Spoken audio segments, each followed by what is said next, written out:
Hamilton pot pioneers missing out on the fruits of seeds they planted. Can you smell that? It's a hazy new age of marijuana acceptance, wafting over Canada, but sadly, two of this country's trailblazing pot pioneers aren't around to experience it. For decades, Hamilton's the late Michael Baldasaro and Walter Tucker famously fought for cannabis legalization, appearing in court and often facing ridicule for their often unorthodox methods.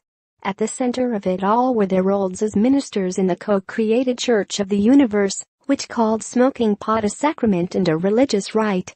Now, after their deaths, Canada is heading towards the end of nearly a century of prohibition on recreational marijuana use.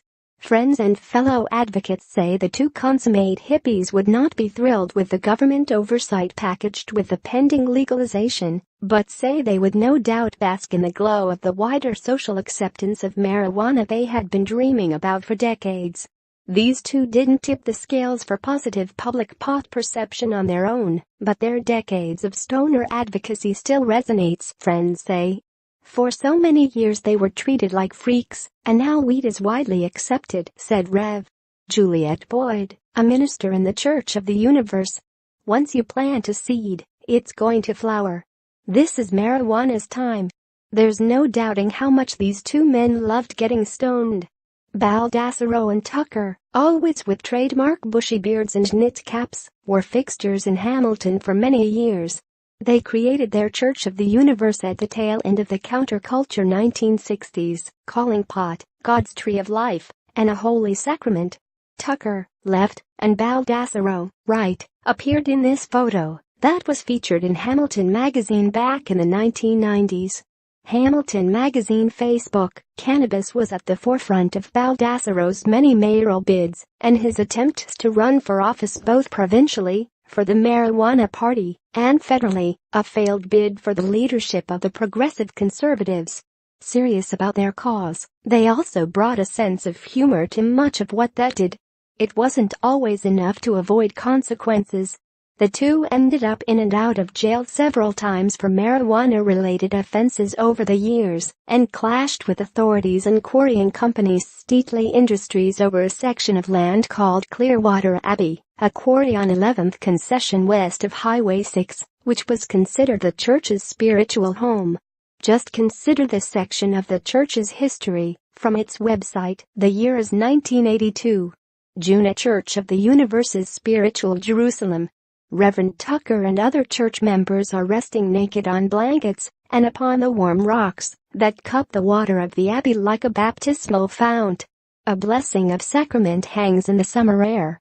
Then, without warning, a metal beast is let loose among the faithful. Car engines and carbon monoxide assault the peace. Church members are forced to flee as cars drive right up onto their blankets. It is time for Steatley Industries' annual staff picnic. Oh, they once held a nude Olympics at the site too. And they tell of once appearing in court, dressed only in prison blankets. In short, Tucker and Baldasaro were out there. Way out there. Eccentric though they may have been, the pair were an integral part of cannabis advocacy in Canada, today's advocates say. Yet for all their work, they won't get to see legalization finally come to pass. Baldasaro died after a short battle with cancer in 2016 at the age of 67, while Tucker died of heart failure in 2012 at 79 years old. Both men inspired people in the early days of the fight for legalization, says Mark Emery, the man known as Canada's Prince of Pot. They were the only people doing that work in the 80s, and they did everything in the pre-internet era, he said. There haven't been many people who were serious about doing it, and they did it for decades. I think they inspired people in those early days. Absolutely, they were seen as freaks. They were eccentrics who were very good people, who really believed in what they were doing. Michael Baldasaro speaks at a municipal all-candidates meeting in 2014.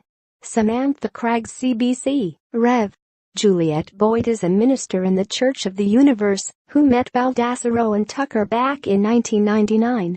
She says the work they did was integral to the wider acceptance of pot now seen in Canada.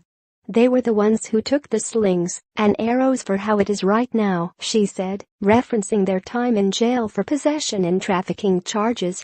They paved the stones for what we're seeing right now.